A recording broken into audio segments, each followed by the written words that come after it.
વિદ્યાર્થી મિત્રો, આપણે છેલ્લા લેક્ચરમાં દળ અને ઉર્જાની સમતુલિતતાની વાત કરી.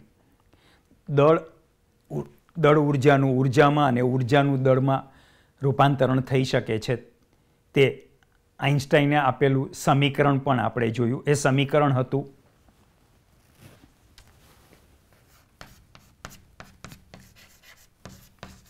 E = mc², જ્યાં E એ ઉર્જા બતાવે છે, m એ દળ છે અને c એ શૂન્યાવકાશ કે હવામાં પ્રકાશનો વેગ છે.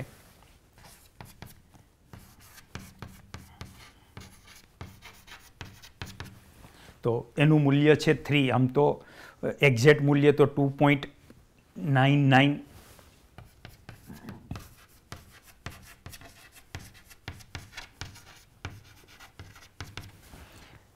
આટલું આ એમનું એક્ઝેક્ટ મૂલ્ય છે, પણ વ્યવહારિક મૂલ્ય આપણે 3 × 10⁸ મીટર પર સેકન્ડ લઈએ છીએ. અને એના ઉપરથી આપણને એક બીજું ઉદાહરણ આપેલું છે 13.2.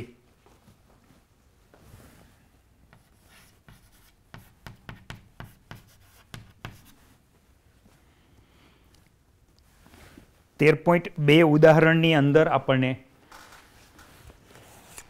એવું કહે છે કે 1 ગ્રામ દ્રવ્યને સમતુલ્ય ઉર્જાની ગણતરી કરો.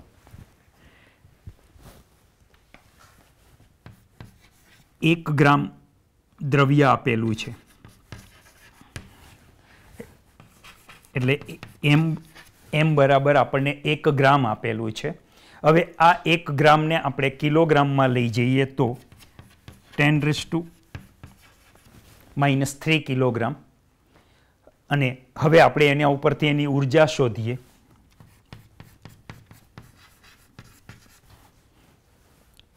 તો આપણા સૂત્ર પ્રમાણે E = mc², અને એમાં આપણે હવે m અને c ની કિંમત મૂકીએ.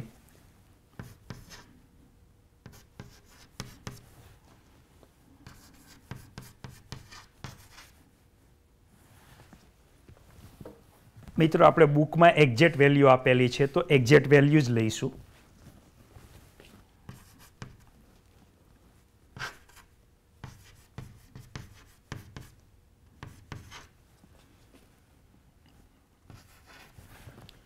તો આમનો ગુણાકાર કરીએ તો આમનો જે છે આમનો સ્ક્વેર થશે. હવે એમનો સ્ક્વેર કરીએ આપણે તો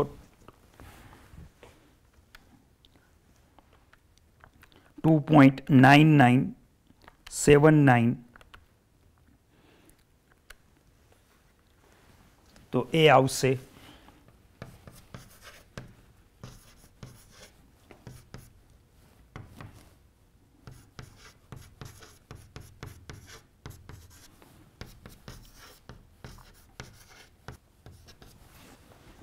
તો વિદ્યાર્થી મિત્રો, તમે જોઈ શકો છો કે આ આપણે એના દળ ઉપરથી ઉર્જામાં રૂપાંતરણ થાય એમની ગણતરી કરી.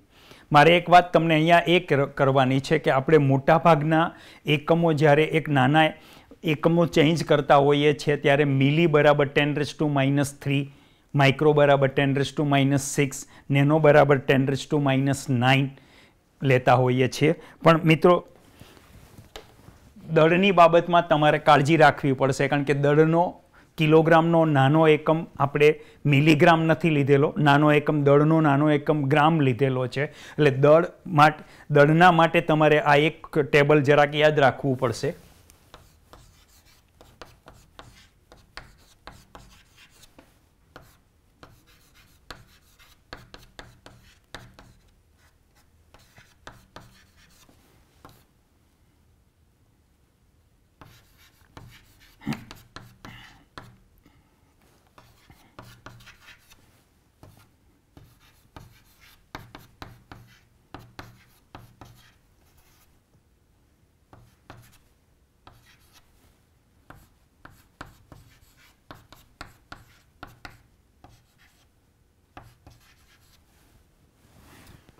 તો મિત્રો, તમે આ ટેબલ જોઈ શકો છો કે 1 ગ્રામ બરાબર 10⁻³ કિલોગ્રામ છે.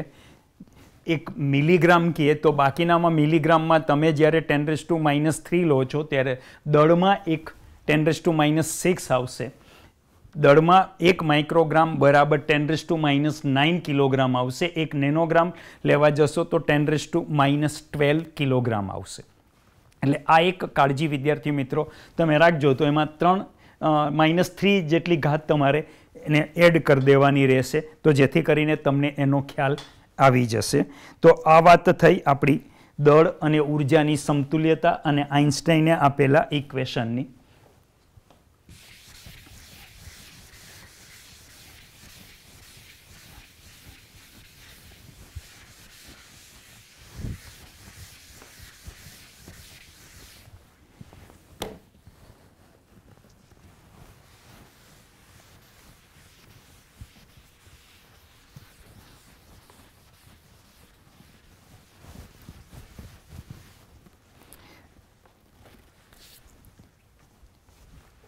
ત્યાર પછી મિત્રો આપણા ચેપ્ટરનો ટોપિક છે ન્યુક્લિયર બંધન ઉર્જા.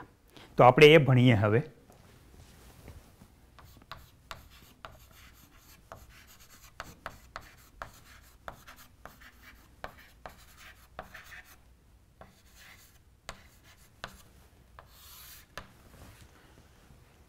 હમણાં જ આપણે આગલા લેક્ચરમાં જોયું કે ન્યુક્લિયસ છે, તો ન્યુક્લિયસની અંદર ન્યુટ્રોન અને પ્રોટોન આવેલા છે.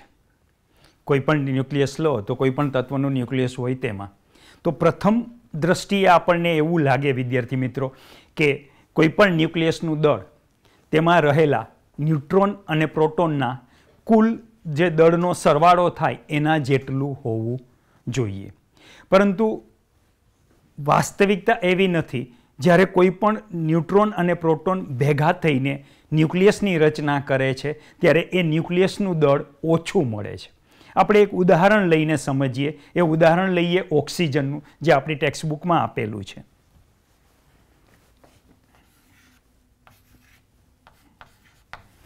તો આ ઓક્સિજન 816. તો એમાં તમે મિત્રો જાણો છો કે 8 જેટલા પ્રોટોન છે અને 16 એનો પરમાણુ દળાંક છે. એમાંથી 8 બાદ કરીએ તો ન્યુટ્રોનની સંખ્યા 8 જ આવશે. અને તટસ્થ પરમાણુ હોય તો એની બહારની કક્ષકમાં રહેલા ઇલેક્ટ્રોનની સંખ્યા પણ 8 જ આવશે. હવે આપણે એના દળ શોધીએ તો શું થાય છે એ જોઈએ. તો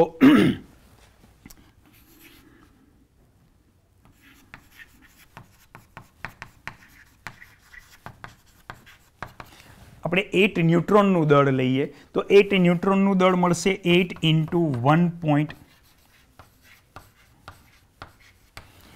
1.00866 એટોમિક માસ યુનિટ. ત્યાર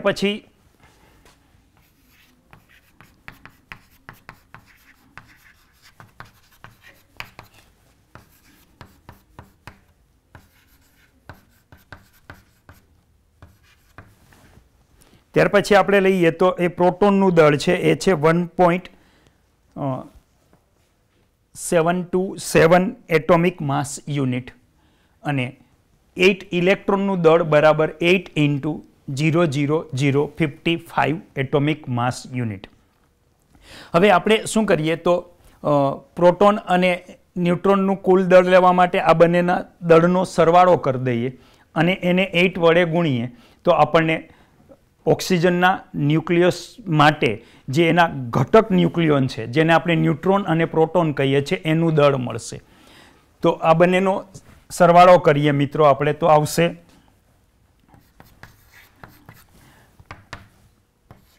7 ને 6 13, 6 ને 2 8 ને 1 9 અને 7 ને 8 15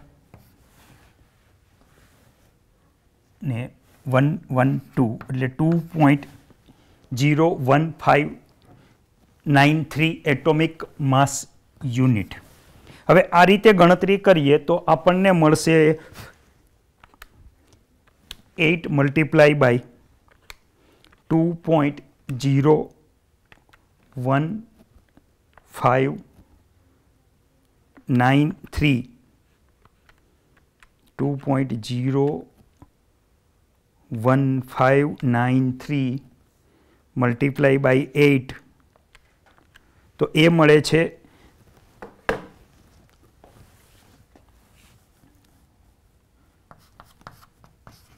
16.1244 એટોમિક માસ યુનિટ.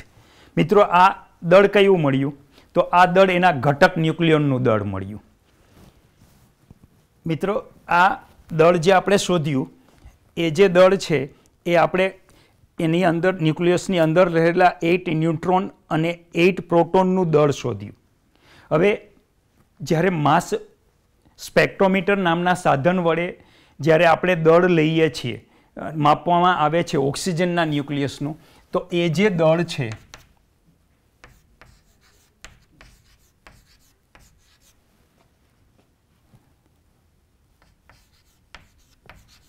એ આપણને મળે છે 15.99493 એટોમિક માસ યુનિટ મળે છે. આ એના ઓક્સિજનના પરમાણુનું દળ છે. ધારો કે આમાંથી આપણે 8 ઇલેક્ટ્રોનનું દળ બાદ કરી દઈએ. એક ઇલેક્ટ્રોનનું દળ મેં અહીંયા લખેલું છે 0.00055 એટોમિક માસ યુનિટ. હવે એ આપણે એના પરમાણુના દળમાંથી બાદ કરી દઈએ તો આ દળ મળે છે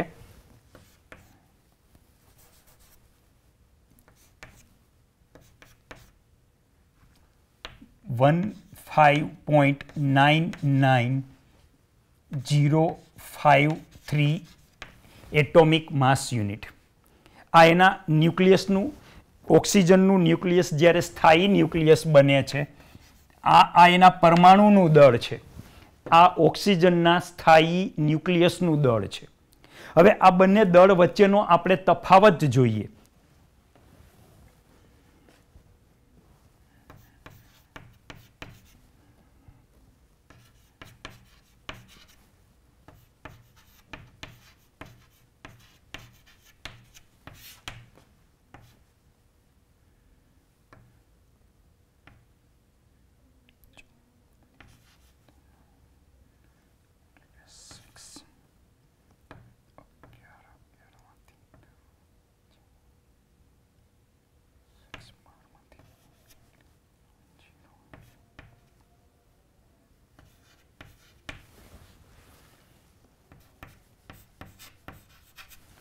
તો મિત્રો તમે જોઈ શકો છો કે એના ઘટક ન્યુક્લિયનનું મુક્ત અવસ્થાનું દળ જો લેવા જઈએ તો એ હતું, આપણે ગણતરી કરી તે પ્રમાણે 16.12744 એટોમિક માસ યુનિટ.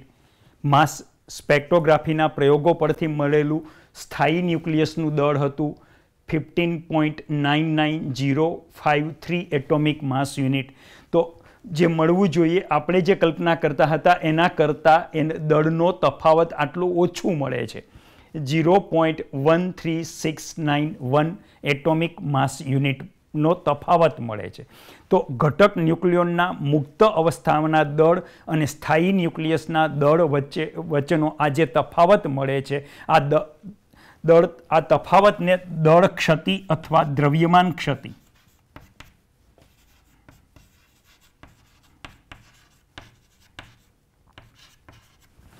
તો આ તફાવતને દ્રવ્યમાન ક્ષતિ કહે છે. અને આ દ્રવ્યમાન ક્ષતિ ઉપરથી હવે આપણે એને સમતુલ્ય ઉર્જા લેવા જઈએ તો એ સમતુલ્ય ઉર્જા આપણને મળશે ડેલ્ટા MC². દળનું ઉર્જામાં ને ઉર્જાનું દળમાં રૂપાંતરણ થઈ શકે તે અનુસાર આ ઉર્જા ડેલ્ટા MC² મળશે. હવે આ ડેલ્ટા MC² જેટલી ઉર્જા, હવે આ ઉર્જા શું બતાવે છે? તો આપણે પહેલાં તો આ દળ ક્ષતિ વિશે સમજીએ એટલે તમને ખ્યાલ આવશે કે સ્થાયી ન્યુક્લિયસનું દળ એના ઘટક ન્યુક્લિયોનના મુક્ત અવસ્થામાંના દળ કરતાં ઓછું છે. એનો મતલબ કે સ્થાયી ન્યુક્લિયસની ઉર્જા એના ઘટક ન્યુક્લિયોનના મુક્ત અવસ્થામાંની ઉર્જા કરતાં ઓછી છે. એટલે કે તમારે જો આવા ન્યુક્લિયસમાંથી ઘટક ન્યુક્લિયોનને છૂટા પાડવા હશે તો તમારે એમને બહારથી ડેલ્ટા MC² જેટલી ઉર્જા આપવી પડશે.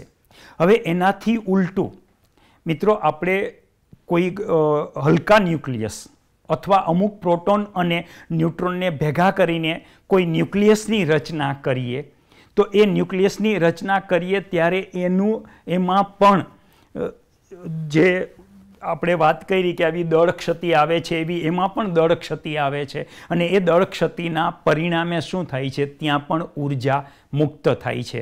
એટલે હવે તમને ખ્યાલ આવી ગયો હશે કે આ જે મુક્ત થતી ઉર્જા એને આપણે એની બંધન ઉર્જા કહીશું. તો આને સમતુલ્ય ઉર્જા એ એની બંધન ઉર્જા છે અને આ ઉર્જાને આપણે બંધન ઉર્જા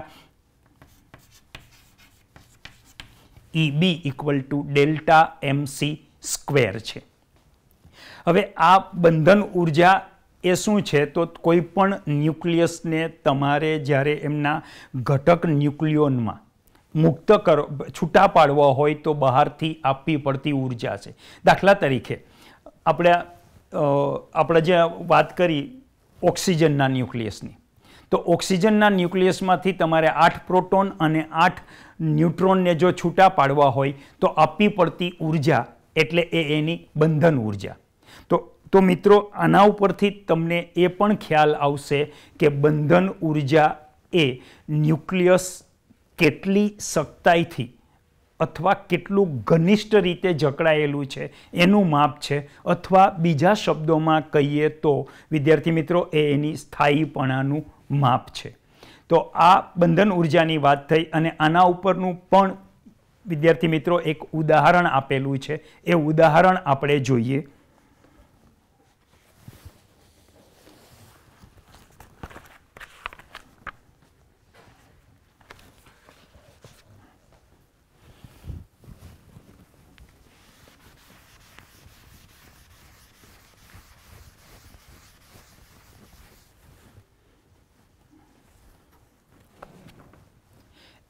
એ ઉદાહરણ જોઈએ એટલે આપણે આ જે ઉર્જા શોધી એમાં આ કેવી રીતે મળે છે એ પહેલાં આપણે સમજી લઈએ. તો મેં જે વાત કરી આ કેવી રીતે મળ્યું, તો આપણે એ જોયું કે આ ડેલ્ટા M એ શું છે, તો અહીંયા Z અને એ પ્રોટોન એક પ્રોટોનનું દળ MP હોય તો Z MP plus A minus Z એટલે ન્યુટ્રોન અને આ એમનું દળ, અને એમાંથી આપણે આપણા સ્થાયી ન્યુક્લિયસનું દળ બાદ કરીએ તે દળ ક્ષતિ છે. જે આપણે અહીંયા ઉદાહરણ દ્વારા સમજ્યા એને મેં અહીંયા અત્યારે સૂત્રમાં લખ્યું છે. તમને મેં અહીંયા જે ઉદાહરણ દ્વારા સમજાવ્યું તે આ દળ ક્ષતિ બતાવે છે. અને હવે એના આધારે આપણે આજે ગણ્યા એના આધારે આપણને એક ઉદાહરણ આપેલું છે. એ ઉદાહરણ લઈએ તો 13.3 એક એટોમિક માસ યુનિટને સમતુલ્ય ઉર્જા પ્રથમ જૂલમાં અને પછી એટોમિક માસ યુનિટમાં ગણો. તો પ્રથમ જૂલમાં આપણે ગણવાની છે અને પછી એટોમિક માસ યુનિટમાં. તો દળ આપેલું છે તમને એક એટોમિક માસ યુનિટ. એક એટોમિક માસ યુનિટ તમને દળ આપેલું હોય મિત્રો, એટલે પહેલાં તો એને કિલોગ્રામમાં લઈ જાઓ. તો આપણે એને રાઉન્ડ ફિગરમાં 1.66 × 10⁻⁻27 કિલોગ્રામ. હવે આ કિલોગ્રામમાં લઈ ગયા. એ કિલોગ્રામની અંદરથી હવે એક એટોમિક માસ યુનિટને આપણને જે કહેવામાં આવેલું છે કે તમને એક એટોમિક માસ યુનિટને પ્રથમ જૂલમાં લઈ જાઓ અને પછી બીજી શેમાં કહેલી છે, મિલિયન ઇલેક્ટ્રોન વોલ્ટમાં. તો આ આપણને કિલોગ્રામમાં મળ્યું. હવે આપણું જે સૂત્ર છે કે ડેલ્ટા MC², એટલે આપણે ઉર્જા શોધવા માટે અહીંયા ડેલ્ટા MC² કરીએ તો અહીંયા આવશે આપણી પાસે 66 10⁻⁻27 અને દર જગ્યાએ મેં આગળ વાત કરી તેમ એક્ઝેક્ટ વેલ્યુ લીધેલી છે.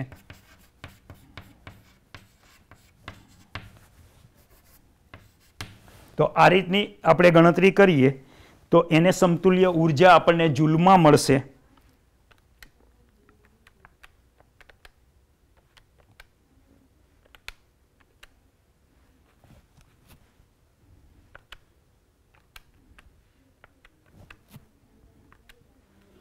તો એ ઉર્જા આપણને જૂલમાં મળશે 1.4 4 9 અને 16 ને આ 28 તો 16 અને 28 એટલે 10⁻27 ને બદલે એક ઘાત ઓછી એટલે 10⁻26. હું એક પોઈન્ટ આ બાજુ લઈ ગયેલો છું મિત્રો, અને આની જે ઘાત આવશે એ 16 આવશે. તો તમને નિયરલી અબાઉટ આ જે ઇક્વેશન મળશે એ તમે આપણું જે બુકનું જે ઉદાહરણ આપેલું છે એ પ્રમાણે તમને મળશે કે આ કેટલું રહેશે, તો 1.49 × 10⁻10 જૂલ. મિત્રો આ ઉર્જા જૂલમાં આવી. બીજું શું કહેલું છે તમને, તો બીજું એને મિલિયન ઇલેક્ટ્રોન વોલ્ટમાં ગણતરી કરવાનું કહ્યું છે.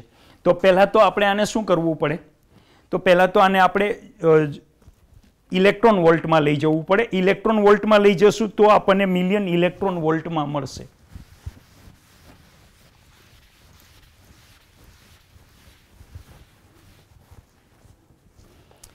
તો હવે આ જે ઉર્જા જૂલમાં છે એને ઇલેક્ટ્રોન વોલ્ટમાં લઈ જવા માટે એક એટોમિક માસ યુનિટને જૂલમાં ઉર્જા આપણને આપેલી છે.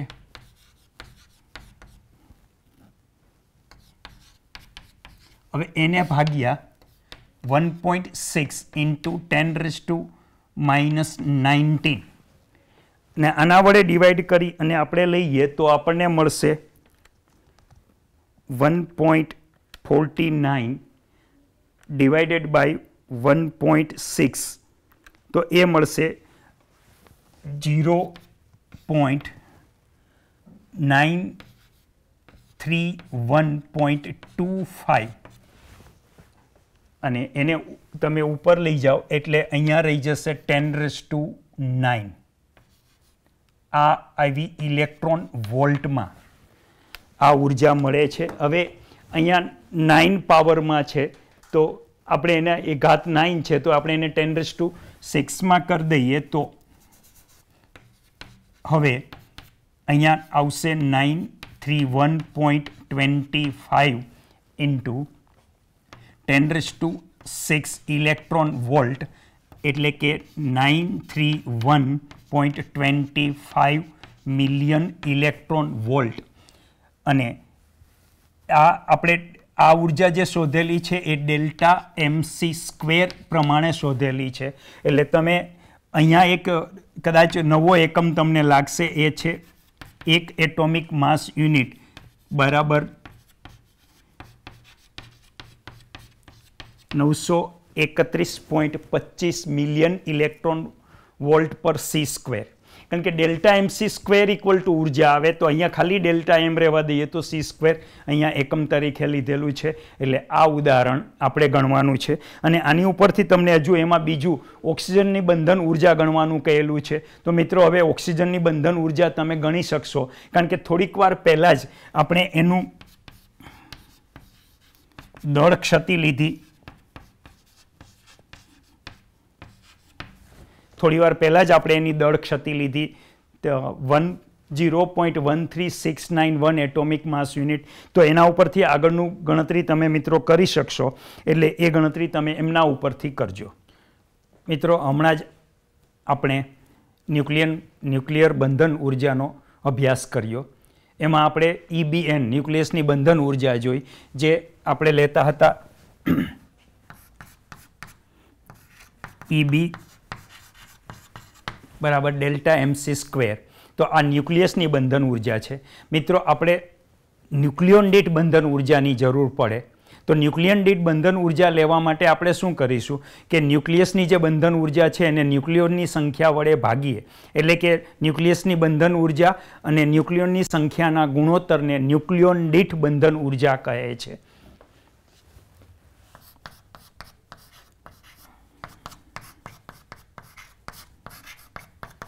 તો આ જે સૂત્ર મળે છે એ આપણને ન્યુક્લિયોન દીઠ બંધન ઉર્જા બરાબર ન્યુક્લિયસની બંધન ઉર્જા ભાગ્યા ન્યુક્લિયોનની સંખ્યા. જે ન્યુક્લિયોનની સંખ્યા તમે જાણો છો કે પરમાણુ દળાંક જેટલી હોય છે.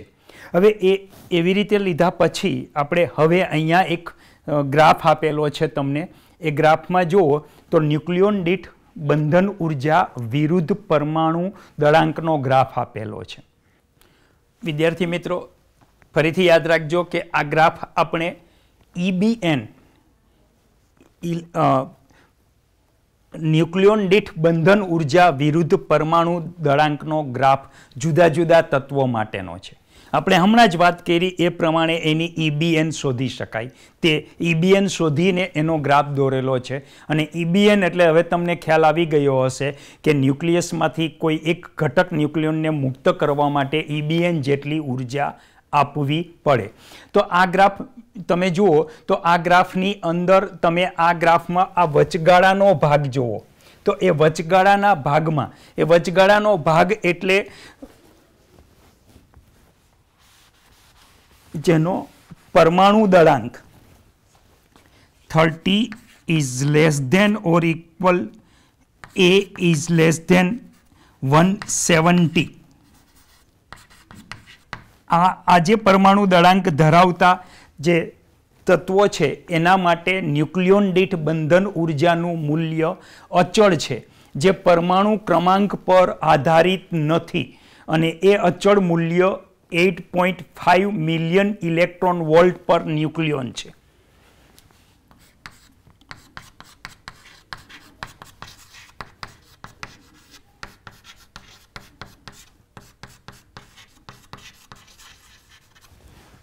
$8.75 મિલિયન ઇલેક્ટ્રોન વોલ્ટ પર ન્યુક્લિયોન છે. હવે આ ગ્રાફની અંદર અહીંયા મેક્સિમમ મળે છે એ લોખંડ માટે મળે છે, જેનો પરમાણુ દળાંક 56 છે. હવે અને ત્યાર પછી તમે આગળ જાઓ તો યુરેનિયમ લેવા જાઓ તો યુરેનિયમની અંદર તમે એનો જે ઉર્જા લેવા જાઓ ન્યુક્લિયોન દીઠ બંધન ઉર્જા EBMનું મૂલ્ય, તો એના માટે EBMનું મૂલ્ય મળે છે એ 7.6 મિલિયન ઇલેક્ટ્રોન વોલ્ટ પર ન્યુક્લિયોન. તો આ ગ્રાફ ઉપરથી આપણને એક વસ્તુ આ મળી. બીજી વસ્તુ આ ગ્રાફ ઉપરથી આપણે લેવા જઈએ તો આપણને બીજું એક વસ્તુ એ મળે છે કે A is less than 30 અને A is greater than 170 એવા જે પરમાણુ દળાંક ધરાવતા જે ન્યુક્લિયસ છે એ ન્યુક્લિયસ માટે બંધન ઉર્જાના મૂલ્ય આ જે વચગાળાના ન્યુક્લિયસ છે એના બંધન ઉર્જાના મૂલ્ય કરતાં આપણને ઓછા મળે છે. તો આ આલેખ ઉપરથી આપણને અમુક હકીકતનો ખ્યાલ આવે છે કે એ આલેખ બતાવે છે કે ન્યુક્લિયસની અંદર ઉદ્ભવતું બળ એ આકર્ષી પ્રકારનું હોવું જોઈએ, અને આ આકર્ષી પ્રકારનું બળ હોવું જોઈએ અને એ પૂરતું પ્રબળ છે. પૂરતું પ્રબળ તો તમને એ રીતે ખ્યાલ આવી જાય કે ન્યુક્લિયસમાં ન્યુટ્રોન અને પ્રોટોન બંધાયેલા રહે છે એટલે. હવે એ પૂરતું પ્રબળ છે. ઉપરાંત હવે આપણે બીજી વાત કરીએ તો કે આ વચગાળાનો જે ન્યુક્લિયસની વાત કરી કે આ જે ન્યુક્લિયસ છે એ ન્યુક્લિયસની અંદર બંધન ઉર્જાનું મૂલ્ય વધારે છે. ન્યુક્લિયોન દીઠ બંધન ઉર્જાનું મૂલ્ય ન્યુક્લિયોન દીઠ બંધન ઉર્જા એટલે બાઇન્ડિંગ એનર્જી પર ન્યુક્લિયોન વધારે છે, અને બાઇન્ડિંગ એનર્જી પર ન્યુક્લિયોન વધારે હોવાનું કારણ કે આ બળ લઘુ અંતરીય છે. અને લઘુ અંતરીય છે એટલે એટલા લઘુ અંતરીય છે કે ન્યુક્લિયસની અંદર રહેલા ન્યુટ્રોન કે પ્રોટોન માત્ર એની નજીકના અમુક ન્યુક્લિયોન ઉપર જ આ બળ લગાડી શકે છે, અને આપણે એને એ બળની અવધિને એની ન્યુક્લિયર બળ અવધિ કહી શકીએ. તો કોઈ પણ ન્યુક્લિયોન માત્ર એની નજીક આવેલા ઘટક ન્યુક્લિયોન જે છે એની નજીકના આપણે કહીએ કે ન્યુક્લિયર બળ અવધિ અંતર જે છે એ અવધિ અંતરની અંદર આવેલા ન્યુક્લિયર અવધિની અંદર આવેલા ન્યુક્લિયોન પર જ આવું બળ લગાડી શકે છે, એની બહારના ન્યુક્લિયોન ઉપર લગાડી શકતા નથી.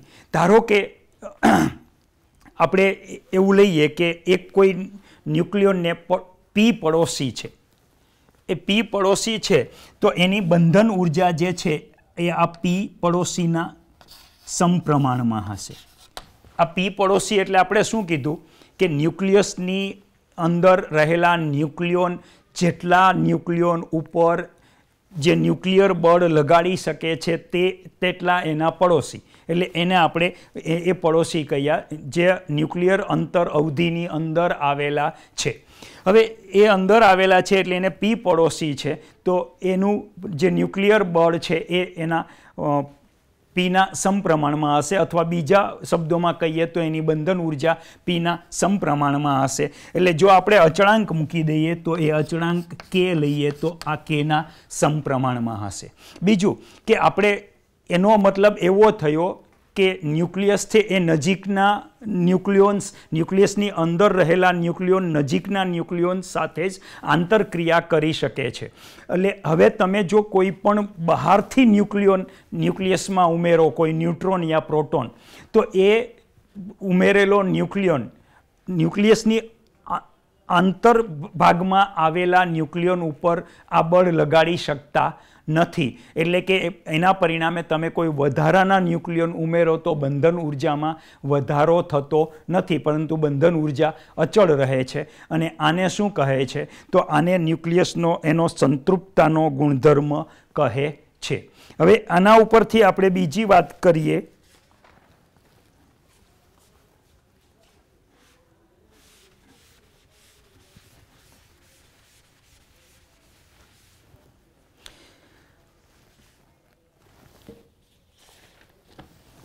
તો એ બીજી વાત કરીએ તો સંતૃપ્તતાનો ગુણધર્મની વાત કરી. હવે એનો અર્થ એવો થાય કે જો આપણે આજે વધારે ન્યુક્લિયોન દીઠ બંધન ઉર્જા ધરાવતા વચગાળાના ન્યુક્લિયસ છે, એવા ભારે ન્યુક્લિયસનું કોઈ એવા વચગાળાના ન્યુક્લિયસમાં વિભાજન થઈને વચગાળાનું ન્યુક્લિયસ બને તો શું થશે? આપણે વાત કરી રહ્યા છીએ આમની. આજે વચગાળાના ન્યુક્લિયસ કયા એટલે કયા?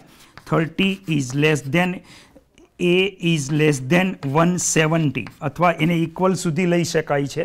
તો વચગાળાના ન્યુક્લિયસ 30 અથવા 30 કરતાં વધારે પરમાણુ દળાંક ધરાવતા અને 170 કે એના કરતાં ઓછા પરમાણુ દળાંક ધરાવતા ન્યુક્લિયસમાં કોઈ ભારે ન્યુક્લિયસનું જો આવા ઓછા પરમાણુ દળાંક ધરાવતા ન્યુક્લિયસમાં વિખંડન થઈને આવું ન્યુક્લિયસ બને તો શું થશે કે એના જે ન્યુક્લિયસ એનું જે ન્યુક્લિયસ છે એ વધારે સખ્તાઈથી જકડાયેલા હોય છે. અંદર ન્યુક્લિયોન છે એટલે કે ન્યુક્લિયસ વધારે સખ્તાઈથી જકડાયેલું હોય છે. અને વધારે સખ્તાઈથી જકડાયેલું હોવાને પરિણામે એની ન્યુક્લિયોન દીઠ બંધન ઉર્જા વધે છે. એટલે જ્યારે ભારે ન્યુક્લિયસ વિખંડિત થઈને આવા ઓછા પરમાણુ દળાંક ધરાવતા આવા વચગાળાના ન્યુક્લિયસમાં રૂપાંતરણ પામે છે ત્યારે ઉત્સર્જન થાય છે. અને આ પ્રક્રિયાને આપણે વિખંડનની પ્રક્રિયા તરીકે ઓળખીએ છીએ. એનાથી ઉલટું કે A ઇઝ લેસ ધેન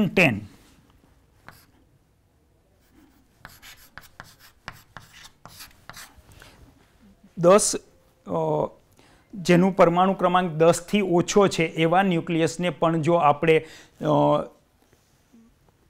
કોઈ પણ રીતે એવા હલકા ન્યુક્લિયસને ભેગા કરીને એક ભારે ન્યુક્લિયસમાં જો આપણે એને બનાવી શકીએ, એટલે કે રૂપાંતરણ કરી શકીએ અથવા બનાવી શકીએ, તો પણ અહીંયા પણ ઉર્જાનું ઉત્સર્જન થાય છે. એટલે કે એક હલકું ન્યુક્લિયસ સંલગ્ન કરી અને ભારે ન્યુક્લિયસ બનાવ્યું તો ઉર્જાનું ઉત્સર્જન થયું. આ પ્રક્રિયાને સંલયનની પ્રક્રિયા તરીકે ઓળખાય છે. હવે આ વાત થયા પછી હવે એના પછીનો ટોપિક લઈએ મિત્રો, જરા જોઈ લઈએ બુકમાં ટોપિક એનો.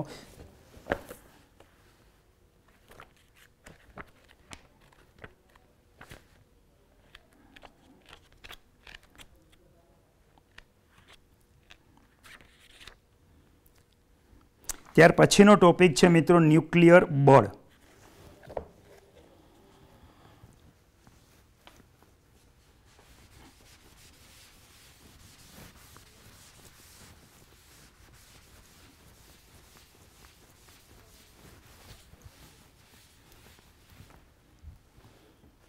ફરીથી આપણે ટોપિક છે ન્યુક્લિયર બળ.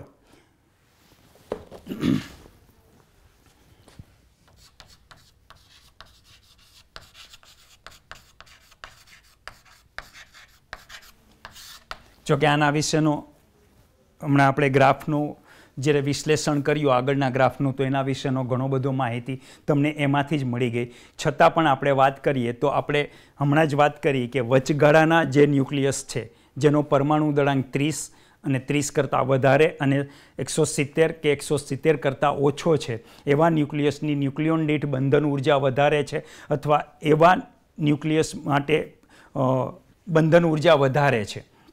હવે એમ જનરલી બધા જ ન્યુક્લિયસની બંધન ઉર્જા પરમાણુની બંધન ઉર્જા કરતાં ઘણી બધી વધારે છે, અને એ વધારે હોવાના પરિણામે ન્યુક્લિયસ સખ્તાઈથી જકડાયેલ છે. પણ એ કંઈક એટલી સખ્તાઈથી જકડાયેલ છે કે એમાં કંઈક એક જબરજસ્ત પ્રબળ બળ ઉદ્ભવે છે. એ પ્રબળ બળ જે ઉદ્ભવે છે એ આપણે એક ઉદાહરણ આપણે એનું વાત કરીએ, સમજીએ તો આપણને ખ્યાલ આવશે કે ન્યુક્લિયસની અંદર ધન વિદ્યુત ભારિત પ્રોટોન અને વિદ્યુત વિહીન, જેને અથવા વિદ્યુતની દ્રષ્ટિએ તટસ્થ કહી એવા ન્યુટ્રોન આવેલા હોય છે. મિત્રો, તમે જાણો છો કે જે પ્રોટોન વચ્ચે ઉદ્ભવતું કુલમનું અપાકર્ષણનું જે બળ છે એ કુલમ અપાકર્ષણનું બળ એ ગુરુઅંતરીય બળ છે. હવે એ ગુરુઅંતરીય બળ હોવા છતાં, એટલે ગુરુઅંતરીય બળ એટલે એક ન્યુક્લિયસમાં રહેલો એક પ્રોટોન બાકીના બધા જ પ્રોટોન ઉપર આવું અપાકર્ષણનું બળ લગાડે છે, છતાંય ન્યુક્લિયસની અંદર આ જે ન્યુક્લિયોન છે એ પછી પ્રોટોન હોય કે ન્યુટ્રોન એ જકડાયેલા છે. તો એ દર્શાવે છે કે એના કુલમના અપાકર્ષણના બળને સમતોલે અને ન્યુક્લિયસને અંદર ન્યુટ્રોન અને પ્રોટોનને બાંધી રાખે એટલું પ્રબળ હોવું જોઈએ. તો એટલા માટે જ એને ન્યુક્લિયર બળ અથવા ઘણી વખત એને પ્રબળ બળ પણ કહે છે. હવે આ બળના અમુક પોઈન્ટ જોઈએ તો આ બળ એટલું પ્રબળ બળ છે કે જે તમે 11મા ધોરણમાં ભણ્યા કે ગુરુત્વાકર્ષી બળ છે એના કરતાં કુલમ બળ 10⁻36 ગણું પ્રબળ છે. અને કુલમ બળ કરતાં પણ આ પ્રબળ બળ છે એ 100 ટાઈમ ન્યુક્લિયર બળ જેને આપણે કહીએ છીએ એ ન્યુક્લિયર બળ 100 ગણું પ્રબળ છે. એટલે તમને એમના ઉપરથી ખ્યાલ આવી જશે કે એ કેટલું પ્રબળ છે. એટલે ન્યુક્લિયર બળ પૂરતું પ્રબળ છે જે ન્યુક્લિયસને બાંધી રાખે છે અને એ લઘુ અંતરીય છે. બીજું કે આ બળ છે એ અમુક ફેમ્ટોમીટર અંતર સુધી જ લાગે છે. અમુક ફેમ્ટોમીટર અંતર કરતાં વધારે અંતરે આ જે બળ છે એ બળ ઘટીને શૂન્ય થઈ જાય છે. અમુક તો એ સમજવા માટે તમને અહીંયા એક બીજો ગ્રાફ મેં દોરેલો છે, જે ગ્રાફ છે સ્થિતિ ઉર્જા, જે મિલિયન ઇલેક્ટ્રોન વોલ્ટમાં લીધેલી છે. અને અહીંયા બંને કોઈ પણ ઘટક ન્યુક્લિયન વચ્ચેનું, બે ન્યુક્લિયન વચ્ચેનું અંતર R વર્સિસ Rનો ગ્રાફ દોરેલો છે. અને આ ગ્રાફની અંદર તમે જુઓ તો અહીંયા સ્થિતિ ઉર્જા છે એ લઘુત્તમ મળે છે, અને જ્યાં સ્થિતિ ઉર્જા લઘુત્તમ મળે છે એ R0 અંતર છે, અને એ R0 અંતર 0.8 ફર્મી છે. અને 0.8 ફર્મીએ આ બળ એકદમ લઘુત્તમ બને છે. અને 8 ફર્મી કરતાં વધારે અંતરે જઈએ તો આ બળ આકર્ષી પ્રકારનું છે. 0.8 ફર્મી કરતાં ઓછા અંતરે આવીએ તો આ બળ અપાકર્ષી બળ થઈ જાય છે. અને આ બળ એટલે આ એનું જેને અંતર કહીએ R0 એ મિનિમમ અંતર 0.8 ફર્મી છે. અને બીજી વાત કે આ બળ જે કોઈ એના ન્યુટ્રોન કે પ્રોટોન, એટલે મારો કહેવાનો મતલબ એવો છે કે વિદ્યુતભાર પર આધારિત નથી. બે ન્યુટ્રોન વચ્ચે પણ ઉદ્ભવે છે, બે પ્રોટોન વચ્ચે પણ ઉદ્ભવે છે, એક પ્રોટોન અને એક ન્યુટ્રોન વચ્ચે પણ ઉદ્ભવે છે, અને બધા વચ્ચે ઉદ્ભવતું આ બળ લગભગ સમાન છે. પણ હજુ સુધી જેવી રીતે તમે આગળ ભણ્યા કે કુલંબ બળ માટે કુલંબે આપેલા નિયમ દ્વારા બે વિદ્યુતભારો વચ્ચે ઉદ્ભવતું વિદ્યુત બળ શોધી શકીએ છીએ, એ જ રીતે બે દળ ધરાવતા પદાર્થ વચ્ચે આપણે ગુરુત્વાકર્ષી બળ ન્યૂટને આપેલા સૂત્ર દ્વારા શોધી શકીએ છીએ. એવું હજુ કોઈ સૂત્ર પ્રબળ બળ માટેનું એવું મળ્યું નથી. એટલે કે એવી કોઈ ગાણિતિક સ્વરૂપ પ્રબળ બળ માટેનું નથી. તો આ વાત થઈ મિત્રો પ્રબળ બળની. અને હવે ત્યાર પછીનો ટોપિક આપણે જોઈશું તો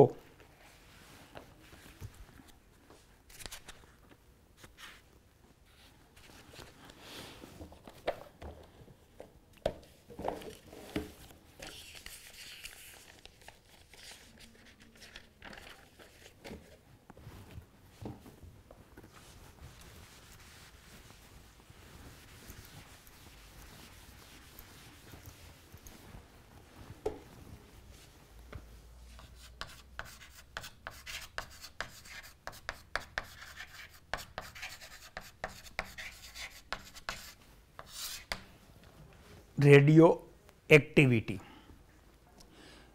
રેડિયો એક્ટિવિટીની શોધ આમ તો બેકવેરલ નામના વૈજ્ઞાનિક કે આકસ્મિક રીતે કરી હતી. તેઓ જુદા જુદા રાસાયણિક સંયોજનો ઉપર દ્રશ્ય પ્રકાશની કંઈક કેવી અસર થાય છે અથવા એનું પ્રસ્ફુરણ અને પશ્ચાત સ્ફુરણ કેવું થાય છે એનો અભ્યાસ કરી રહ્યા હતા. એવા એક પ્રયોગમાં એને યુરેનિયમ સલ્ફેટ પોટેશિયમનું એક સંયોજન લીધું અને એ યુરેનિયમ પોટેશિયમ સલ્ફેટનું એક સંયોજન લઈ અને એમણે શું કર્યું કે એક કાળા કાગળમાં વીંટાળ્યું. કાળા કાગળમાં વીંટાળ્યા પછી એને ચાંદીના ટુકડા દ્વારા અલગ કર્યું અને એની બાજુમાં ચાંદીના ટુકડા દ્વારા અલગ કરીને એની પાછળ ફોટોગ્રાફિક પ્લેટ મૂકી. કેટલોક સમય સુધી એને આ રીતે અમુક કલાક સુધી, કેટલોક સમય એટલે અમુક કલાક સુધી એમણે આ રીતે રહેવા દીધું અને પછી પાછા આવી અને એને ફોટોગ્રાફિક પ્લેટ ડેવલપ કરી. તો ફોટોગ્રાફિક પ્લેટ ડેવલપ કરતાં ફોટોગ્રાફિક પ્લેટ ઉપર કંઈક કાળાશ જણાય. તો આ કાળાશ ક્યાંથી આવી? તો એમને એવું કહ્યું કે એ કાળાશ જો પહેલાં જે સંયોજન મૂકેલું હતું યુરેનિયમ પોટેશિયમ સલ્ફેટનું, તો એમાંથી કંઈક વિકિરણ એવું ઉત્સર્જાયેલું હોવું જોઈએ અને જે વિકિરણ પહેલાં કાળા કાગળ અને ચાંદીની આરપાર નીકળીને ફોટોગ્રાફિક પ્લેટ ઉપર આવ્યું, તો આવું કોઈક અદૃશ્ય વિકિરણ ઉત્સર્જાયેલું હોવું જોઈએ. જોકે મિત્રો શરૂઆતમાં તો આ વિકિરણ બેકવેરલ તરીકે ઓળખાયા, પણ ત્યાર પછી તો ઘણા બધા વૈજ્ઞાનિકોએ પ્રયોગો કર્યા અને પછી એના ઉપરથી કહેવામાં આવ્યું કે આ જે વિકિરણ છે એ રેડિયો એક્ટિવ વિકિરણ છે અને આવા તત્વો કે જેમાંથી આવા વિકિરણનું ઉત્સર્જન થાય છે એવા તત્વો રેડિયો એક્ટિવ તત્વો તરીકે ઓળખાયા. હવે આવા રેડિયો એક્ટિવ તત્વોમાંથી જ્યારે આવા વિકિરણનું ઉત્સર્જન થાય એટલે રેડિયો એક્ટિવ તત્વનો ક્ષય થાય, અથવા બીજા શબ્દોમાં કહીએ તો આવા રેડિયો એક્ટિવ તત્વનું વિખંડન થયું કહેવાય, ક્ષય થયો કહેવાય. તો આવા ક્ષય આપણી પાસે 3 પ્રકારના છે. એ 3 પ્રકારના ક્ષયની અંદર આપણે જોઈએ તો પહેલું છે આલ્ફા ક્ષય. આલ્ફા ક્ષય એટલે શું?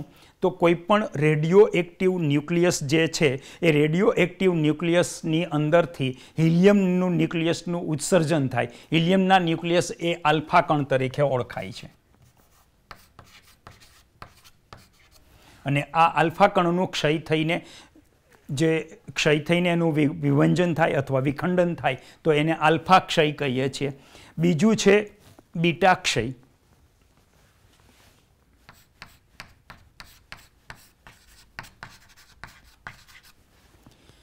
બીટા ક્ષય એટલે જે પણ કોઈ રેડિયો એક્ટિવ ન્યુક્લિયસ છે એ રેડિયો એક્ટિવ ન્યુક્લિયસની અંદરથી ઇલેક્ટ્રોન અથવા પોઝિટ્રોનનું ઉત્સર્જન થાય તો અને એના પરિણામે radio active nucleus radio active તત્વ ક્ષય પામે તો એને આપણે બીટા ક્ષય કહેવામાં આવે છે.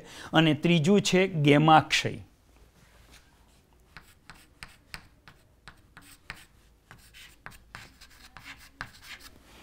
તો આ ગેમાક્ષય છે એ ગેમાક્ષયમાં કોઈ કણનું, અહીંયા જેમ બેમાં વાત કરી કે અહીંયા આલ્ફા કણ, આ હિલિયમ પરમાણુના ન્યુક્લિયસ એટલે આલ્ફા કણ તરીકે ઓળખાય, અહીંયા પોઝિટ્રોન કે ઇલેક્ટ્રોનનું ઉત્સર્જન થાય, એમ અહીંયા કોઈ એવા કણનું ઉત્સર્જન નથી થતું. પરંતુ અહીંયા શું થાય છે કે કોઈ પણ જે રેડિયો એક્ટિવ તત્વ છે એ રેડિયો એક્ટિવ તત્વ જ્યારે એ રેડિયો એક્ટિવ તત્વ જે છે એ રેડિયો એક્ટિવ તત્વ જ્યારે ઉત્સર્જિત આલ્ફા કે બીટા ક્ષય થયા પછી એ ઉત્તેજિત અવસ્થામાં હોય તો એ ઉત્તેજિત અવસ્થામાં રહેલું આ જે તત્વ છે એ ગેમા ક્ષય એટલે ગેમા વિકિરણનું ઉત્સર્જન કરી અને સ્થાયી અવસ્થા પ્રાપ્ત કરે છે. એટલે એને આ ક્ષય કહીએ છીએ. હવે આ ક્ષયની અંદર ખાલી આપણે એટલું સમજીશું કે અહીંયા આપણને આલ્ફા ક્ષયમાં તમને એટલો ખ્યાલ આવી જશે કે હિલિયમ પરમાણુનું ન્યુક્લિયસ એટલે એનો પરમાણુ ક્રમાંક 2 અને પરમાણુ દળાંક 4 એટલે એનું જ્યારે ઉત્સર્જન થાય કોઈ પણ તત્વોમાંથી તો એનો જે મૂળ તત્વ છે, જેને આપણે જનક તત્વ કહીશું, એનો પરમાણુ ક્રમાંકમાંથી 2નો ઘટાડો થશે અને જનિત અને પરમાણુ દળાંકમાં 4નો ઘટાડો થશે. એટલે જનિત તત્વનો પરમાણુ ક્રમાંક જનક કરતાં 2 જેટલો ઓછો અને પરમાણુ દળાંક 4 જેટલો ઓછો હશે. જ્યારે એનાથી આગળ આપણે બીટાની વાત કરીએ તો બીટાની અંદર આપણે વાત કરી ઇલેક્ટ્રોન અને પોઝિટ્રોન બંનેનું ઉત્સર્જન થાય છે. એટલે એમાં પોઝિટ્રોનના ઉત્સર્જનને પ્લસ બીટા ક્ષય કહેવાય છે અને ઇલેક્ટ્રોનના ઉત્સર્જનને માઇનસ બીટા ક્ષય કહીએ છીએ. તો જ્યારે ઇલેક્ટ્રોનનું ઉત્સર્જન થશે ત્યારે એક પરમાણુ ક્રમાંકમાં 1 જેટલો વધારો થશે અને પોઝિટ્રોનનું ઉત્સર્જન થશે ત્યારે જનિત તત્વના પરમાણુ ક્રમાંકમાં 1નો ઘટાડો થશે. તો મિત્રો, આપણે આ રેડિયો એક્ટિવિટી વિશે સમજ્યા અને આજનું લેક્ચર આપણે અહીંયા પૂર્ણ કરીએ. Thank you.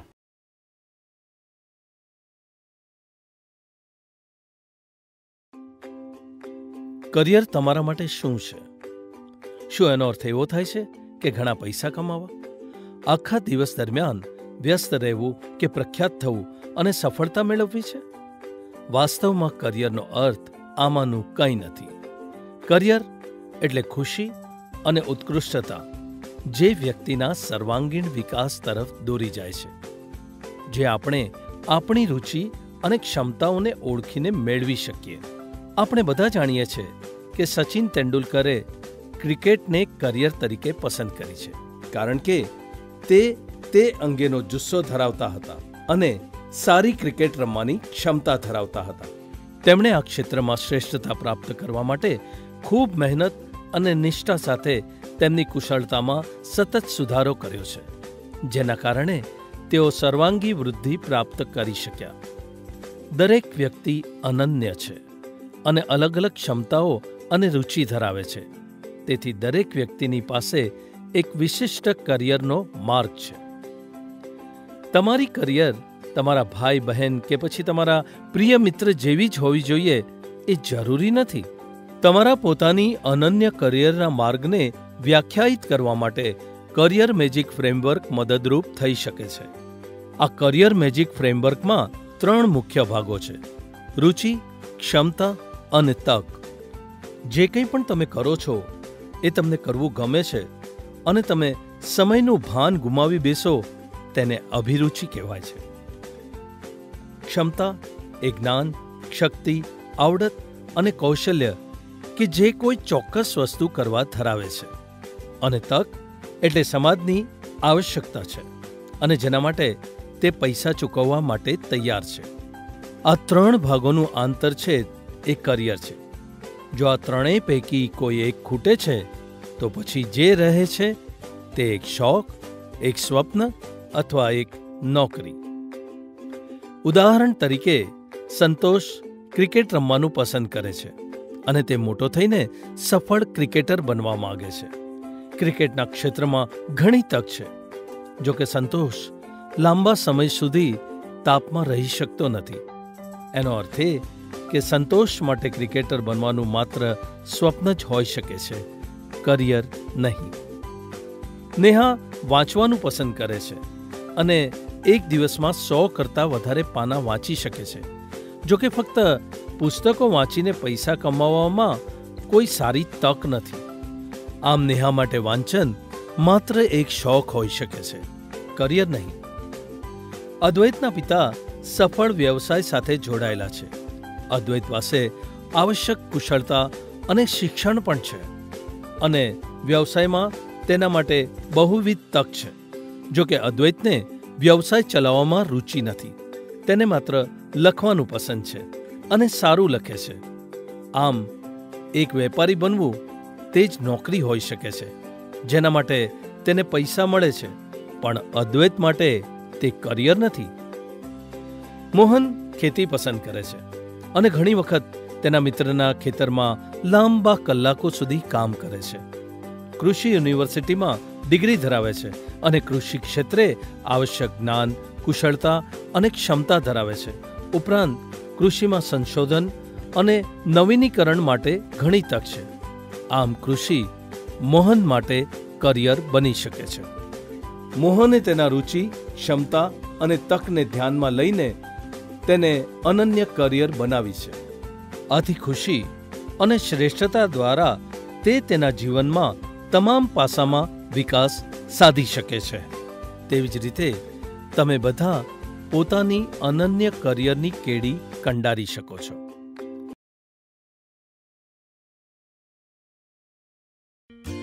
21મી સદી આપણને કારકિર્દીની અનંત તક આપે છે. જે વિદ્યાર્થીઓ 10મા ધોરણ પછી શું કરવું, કઈ કારકિર્દી પસંદ કરવી એવી મૂંઝવણમાં હોય, તેઓ પોતાની રુચિ અને ક્ષમતાઓના આધારે ઘણા બધા ક્ષેત્રોમાં કારકિર્દી બનાવી શકે છે. આવું એક ક્ષેત્ર છે વિજ્ઞાન અને ટેકનોલોજી. ચાલો જાણીએ આ ક્ષેત્ર વિશે અને આ ક્ષેત્રમાં કારકિર્દીની વિવિધ તક વિશે. આજે વિજ્ઞાન અને ટેકનોલોજી આપણા જીવનનો એક અભિન્ન ભાગ છે. ગઈ સદીમાં થયેલ તકનીકી પ્રગતિઓએ આપણા જીવનના દરેક ભાગને સ્પર્શ કર્યો છે.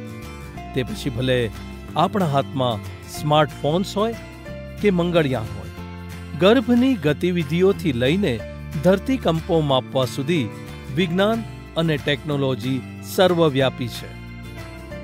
તકનીકી ક્ષેત્ર એવી પસંદગી આપે છે જે રોજગાર અથવા સ્વરોજગારની તક ઊભી કરે છે. જેમ કે 10મા ધોરણ પછી ITI, 10મા પછીનો ડિપ્લોમા અને ઉચ્ચતર માધ્યમિક તકનીકી અભ્યાસક્રમો. આ અભ્યાસક્રમો પૂરા કર્યા પછી વિદ્યાર્થીઓ પાસે કામ કરતી વખતે વ્યવહારુ જ્ઞાન પ્રાપ્ત કરવાનો અને દૂરસ્થ શિક્ષણ દ્વારા ઉચ્ચ શિક્ષણ મેળવવાનો વિકલ્પ હોય છે.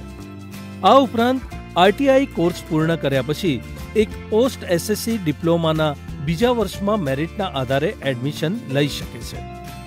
જો વિદ્યાર્થીઓએ 10મા ધોરણ સુધી ગણિત અને વિજ્ઞાનમાં રુચિ રાખીને સખત કામ કરી બતાવ્યું છે અને તે સખત કામ કરવાની ક્ષમતા રાખે છે, તો પછી પોસ્ટ SSC ડિપ્લોમા કરી શકાય છે.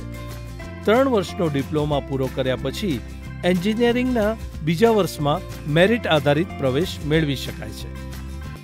વિજ્ઞાન પ્રવાહમાં 11મું અને 12મું પૂર્ણ કર્યા પછી કોઈ પ્યોર સાયન્સ અથવા એપ્લાઇડ સાયન્સ પસંદ કરી શકે છે. પ્યોર સાયન્સમાં ભૌતિકશાસ્ત્ર, રસાયણશાસ્ત્ર, વનસ્પતિશાસ્ત્ર, ભૂસ્તરશાસ્ત્ર, mathematics, electronics, statistics, biotech, genetics, nanotechnology, astrophysics, astronomy વગેરેનો સમાવેશ થાય છે. 12મા પછી BScમાં પ્રવેશ કરી શુદ્ધ વિજ્ઞાન લઈ શકાય છે અને પછી MSc, MPhil, PhD જેવા વ્યવસાયિક અભ્યાસક્રમો કરી શકાય છે, જે સંશોધન અથવા શિક્ષણ ક્ષેત્રે અનેક કારકિર્દીની તક આપે છે. 12મા સાયન્સ પછી એપ્લાઇડ સાયન્સની પસંદગી ટેકનિકલ ક્ષેત્ર તરફ લઈ જાય છે, જેમાં ઇલેક્ટ્રિકલ, ઇલેક્ટ્રોનિક્સ અને telecommunication, mechanical, chemical, computer science, civil, mining, automobile, IT વગેરે જેવા એન્જિનિયરિંગના ક્ષેત્રમાં વિવિધ તજજ્ઞતાનો સમાવેશ થાય છે. આમાંના કોઈ પણ એન્જિનિયરિંગ અભ્યાસક્રમમાં પ્રવેશ મેળવવા માટે JEE મેઇન પરીક્ષા અથવા સંયુક્ત પ્રવેશ પરીક્ષાઓને પાસ કરવી જરૂરી છે. એ જ રીતે JEEના સંયુક્ત પ્રવેશ પરીક્ષામાં ઉચ્ચ સ્કોર મેળવ્યા પછી IITમાં આશરે 10,000 બેઠકોમાં પ્રવેશ શક્ય છે. વિજ્ઞાન અને તકનીક ક્ષેત્રે શાળાના વર્ષોથી જ વિજ્ઞાન અને ગણિતના વિષયો માટે અનુરાગ આવશ્યક છે. નવી વસ્તુઓ શીખવાની તૈયારી, તાર્કિક રીતે વિચારવાની ક્ષમતા અને વસ્તુઓ કેવી રીતે કાર્ય કરે છે તે માટેની જિજ્ઞાસા વગેરે પૂર્વ જરૂરિયાતો છે. વિજ્ઞાન અને તકનીકીના અભ્યાસક્રમો મુખ્યત્વે અંગ્રેજીમાં શીખવાતા હોવાથી અંગ્રેજી ભાષાના કૌશલ્યો પણ મહત્વના છે. આ ક્ષેત્રોમાં ઉપલબ્ધ રુચિ, ક્ષમતાઓ અને અસંખ્ય તકના આધારે તમારા સપનાની કારકિર્દી પસંદ કરવાનું શક્ય છે.